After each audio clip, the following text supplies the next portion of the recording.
And now it's my turn for my top offbeat comedies.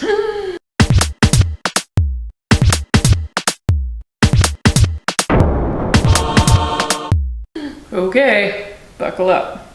Yeah, I was gonna say that. Buckle up. Either way, we all know we might be in for trouble. Well, the first one's gonna be good. Okay.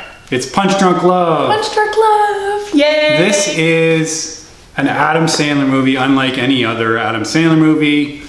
Because it stars Adam Anderson directing. Yes. And really getting something out of Adam that we have never seen, where he's sort of playing the same character that he always does, except it's in the real world, and we see like how creepy this actually is. That's right. The people around him react accordingly. When he has his crazy outbursts or this kind of simmering rage, people are like, yeah, he's a little off. He's the sweetest guy. Yeah. That's the thing. That is the thing. This movie nails it. Nails it. And it's very funny for so many reasons, and not just because Barry, Adam Sandler's character, is insane, but because he is a sweet guy and he meets a weird girl who likes him and he likes her, and there's a little bit of a sidetrack, but it's fun all the way through. It is. It is it's unexpected and it surprises you a lot. So it is one of those movies that keeps knocking you around and pulls on your heart a little bit. It does. The next one on my list is Amelie. Oh, yay. Such a good one. It is very good. So I discovered this when I was living in Toronto. Okay. So that would have been 2002 or 2003 probably. Came out in 2001 and was a big deal. It got nominated for some Academy Awards. It did. And 5, I see by the cover. Okay, there we go. And it's wonderful. It is wonderful. It's really another oddball, as we're doing oddball comedies. Amelie is a weird person. Yes, she is. She gets it in her head that she's going to make people's lives better by just doing random things for them. And that's basically the movie. And we just follow her on her adventures, and it's very surreal. And it's very cool, and it's French, but I don't really speak French. I didn't at the time. It's still funny. He still doesn't? No, I still don't. Despite my constant efforts. But even if you don't speak French, first of all, there's subtitles. But second of all, it translates. It does. It is major mood. The palette, the look, there's a whimsy to it. It's... it's not meant to be a fairy tale, but there's all these fantastic elements to it. It is romantic, and not just in the love sense, but just that sort of feeling it's not even an old time period, but it has that feel to it. It's really kind of a special movie. It is. So watch it. And next on my list... Yeah, this is where how I'm gonna lose dare track. you follow this up? It's UHF, starring Weird Al Yankovic. So this movie... Yes, sir? My brother introduced me to. Okay. Back in the 80s. Is this Brian? This is Brian. Thanks, Brian. Thanks, Brian. Thanks, Brian. So at the Imperial 8 Cinema in Barrie, where I grew up, there was a poster for this movie, and Brian was very excited to see it. And it never came to the theater. It never came to the theater. Oh, no. So Brian got in his head that he was going to see this. So he went to the biggest video rental store in Barrie, which was Bandito Video. And he kept asking them, when are you going to get this movie in? And they never did. So he had them order it. Aww. And this is before And they did? They ordered it for him. And he paid like $100 for it because he had to buy it at the rental price, because it didn't used to be that you could go to the store and get any movie you wanted for $20. They only released a certain number for sale. The rest you just had to rent. This is one of the ones you just had to rent. So that's the story of Brian buying this movie, and he never regretted it. He watched that movie How old would he? hundreds He can't of have been that times. old, though. He wasn't that old. How did he have Well, we had paper routes. So I guess that's how he Pretty eventually profitable saved up ones, his money. apparently, yeah. Yeah, oh yeah. Wow. We were rolling in it. Okay. So this is a movie where Weird Al Yankovic gets a television station from his uncle who wins it in a poker game. And it's like channel 62. And it's nothing on the edge of town. And it's a UHF station. And so you'll remember if you're old like me, you used to have a UHF and a VHF dial. VHF went from 2 to 13, and then there was a U, and then it was like really hard to get the rest of the channels because you had to fine tune it. And yeah, it was really weird. And so no one watches this channel until he starts putting out these crazy shows. And so it's really just an excuse for Weird Al to just have these bizarre things like he always does. There's tons of them. Is there music in it?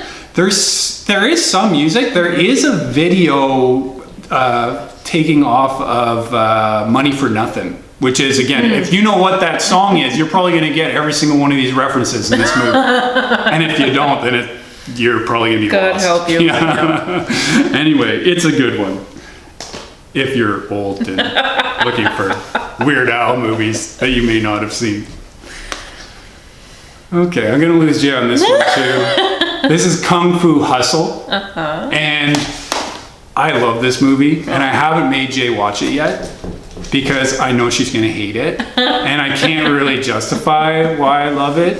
It's just such a sweet, bizarre story of this kid who wants to become a Kung Fu master, and so he spends all his money, I think it's like 10 cents, on this pamphlet that this old guy is just selling on the street so that he can like protect a girl from bullies. But the problem is he's no good, like the moves don't work, and so he gets beat up, and then he gives up. He's like, I'm never gonna like believe in anything again, and so he's just a bad little guy.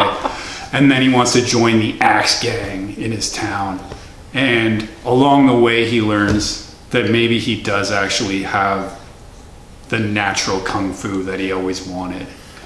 Yeah, so it's really neat to see this transition, and it's just totally like kung fu out the yin yang they're flying all over the place. If they're doing like toad style, then he's gonna do a toad thing where his throat is gonna really swell up. I'm sorry, is that a thing that I should know? No, that's a thing in the movie that you'll see when I make you watch it. See. It's on my list. Believe me, this quarantine is not going to be that long. I've seen all your movies on your list. Because all of my movies are good. Well, maybe this one's good.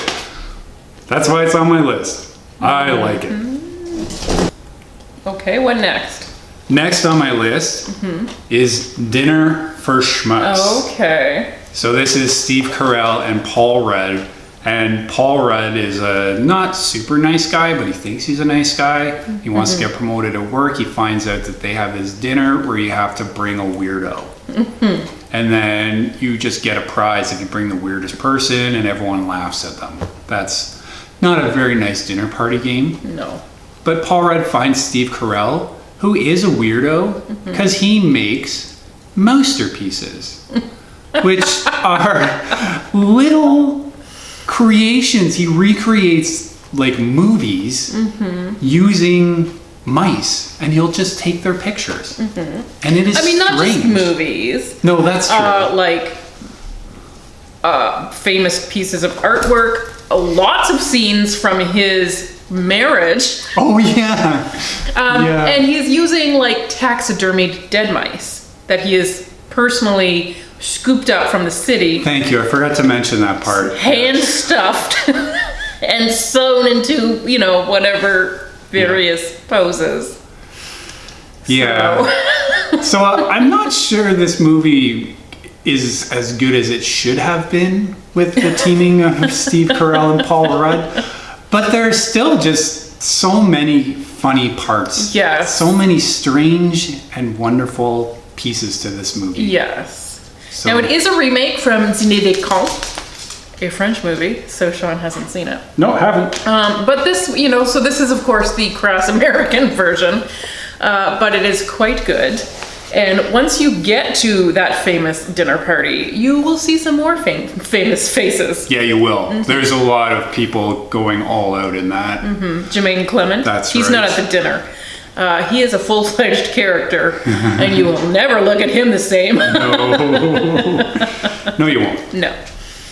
Okay, and last Napoleon Dynamite. Okay, all right.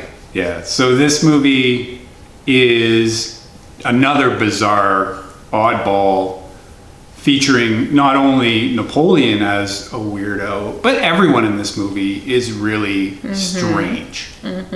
His friend Pedro, his brother Kip, his uncle Rico. It's just a bizarre collection of characters that shouldn't really work. But this movie has something. And it really, I think the soundtrack is won me over as much as anything. Oh, okay. But it's also just some really sweet moments in between this insanity that we're watching that really does it make sense? No, it doesn't. But it's still fun to come along on this ride and whatever, watch Napoleon take his bike off of some sweet jumps. Or whatever it is. I mean, this movie was and is quite divisive. It is not for everyone because it is one of those movies that's very awkward. The main character is awkward and we dwell in his awkwardness a lot.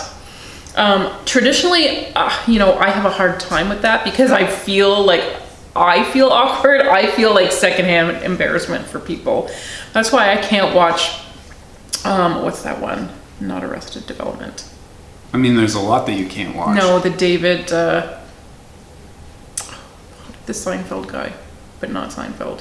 Oh, Curb Your Enthusiasm. Yeah, Larry David. That's why I was wrong. I can't watch Curb Your Enthusiasm because it's too awkward for me. And you marinate in the awkwardness. You just, and I get that's where a lot of his humor comes from, is holding that to an uncomfortable place. And I cannot tolerate it. But for some reason, I am one of the people who really liked Napoleon. At the time, was a super quotable, like every of his catchphrases were turned into some cultural, like this was a vote for Pedro. Yes. That's still around. Yeah, so, I don't know. It was a moment. They never recaptured that magic. They tried. I think they were like Mormons or something. I don't know if it was a husband and wife team or something. It was a weird setup. They did try. They made a few other films with increasingly bad returns. Yeah. But this one was just the right movie at the right time. It was the zeitgeist and it worked. So, I have not seen it in a very long time. I haven't either. So I don't know if I'll still find it funny, but we've got some time to find out. Yeah. And we got to avoid seeing... No, Kung Fu Hustle! I think I would rather watch Kung Fu Hustle than the Weird Al. Yeah, I think I made you watch the Weird Al. I gave you that movie. Oh, yeah. Yeah. Because I talked about it, I guess. I'm a very nice girlfriend. It's true. But I'm not a nice wife. That's right. It's all part of the setup.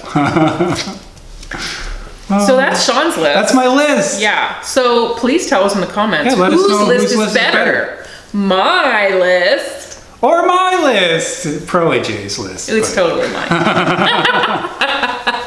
So how many of these have you seen? Have you heard about these movies? Is it just us? Do we just have the weirdest taste in movies? I mean, probably. Maybe. That's okay. The people will speak. All right. Good luck, guys. Vote below. Thanks for watching. Bye.